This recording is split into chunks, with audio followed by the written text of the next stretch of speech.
Good morning. Ngasigi keno se video se koi card message se tawdre ko card message tawdre haragadi ai se personal thabak amagi yumda leitaba ado aina haipatang ngasigi timing ga color ga number ga so hairamge aduga ngarang video ama aina nungdang thenga kanda post tawgibado adugiduna keno हानगी video ने बदुसो आई नंबदो आई मतमदो फंगदना हानगी video दो चप माने process से चप माने ngसाई timing दो खतंग खेना बने को लाइक खोरंबगी टाइमिंग दो आइना डिस्क्रिप्शन बॉक्स दा हापने अदुदा हापेतंग चेक तौबिरो अदो कदाई दा थमगदबनो हंगक लेरिदो अदुम मफम केनो तौरगा अखोइना जगह अमदा टेबल अमदा कइदा लापिरसु याय नत्रगा आई इसागी मपानदा लेबदी दुम केनो अमा थमिना खोबम अमा थमिना अदुदा दुम थमसु याय कइसु काइदे को हादि टेबल अम तौरगा दुम फजना लापिरसु कइसु काइदे हादि पर्टिकुलर ओइना हादि सी जगह सि दा तौदबा यादे हाइबा कइसु लेते को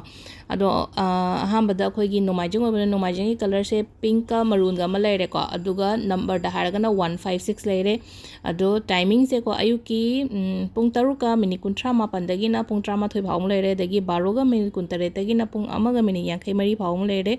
अदगी मु मरीगा मिनिट 94 दगिना नुंदांगी पुंग 9 मिनिट 13 फाउ लेरे दगी 12 मिनिट 19 देना अनीगा मिनिट तरुसिना नोंगालमदाइगिनी को अहिंगदगिना नोंगालमदाइ फावबगी अदुगा पुरा नोंगालमदाइगिना पुंग 3 मिनिट 35 दैना पुंग 5 मिनिट 23 फावम लेरे को सिसिना अखोइगी अफबा टाइमिंग ngasiगी ओइना अदुगा अखोइना अतै अतै कई कई तौबा यागदगे को हाइदि सिगी आइना ngarang हाइगिबा कइनो दुगी को हाइदि वीडियो दुगी मतंग द को मखा ताबा दुम हाइदि नुमिट नुमिट के दुसु कई कई कटपा खोटपा लेरिबा आई युमदा यौरा कांदा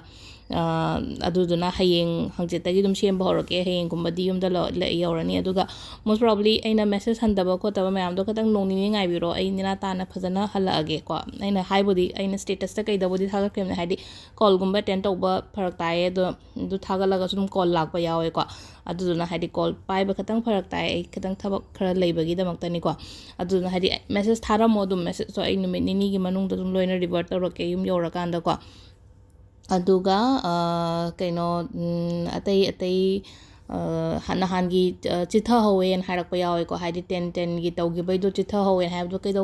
या आइदि चिथा निंगदबने अदो चिथा निंगदबने दो हाइदि निमित 10 दि सुहल्लो हाइदि ngarang skip तौग्रगसु मथंगी निमितुना हाइदि हुमनी ना पारगा दुमाइना को ददाइन तरगा निमित 10 दि कंप्लीट सुहल्लो अदुगा एनी मैनिफेस्टेशन नत्रगा एनी केनो दाइन तरक मतम दो को हाइदि काहोवे हाइबदो काउदनबगी दमकता फगलांगदनी खंगदे नत्रगा एगी बेडरूम गी हेक मिना उगदम फम जगह आमदा थेलगा थमको मतुंगददी काउबिगनो यारगदि अदो सिदा लेरे कोइ ngasiगी वीडियो से मैम थैंक यू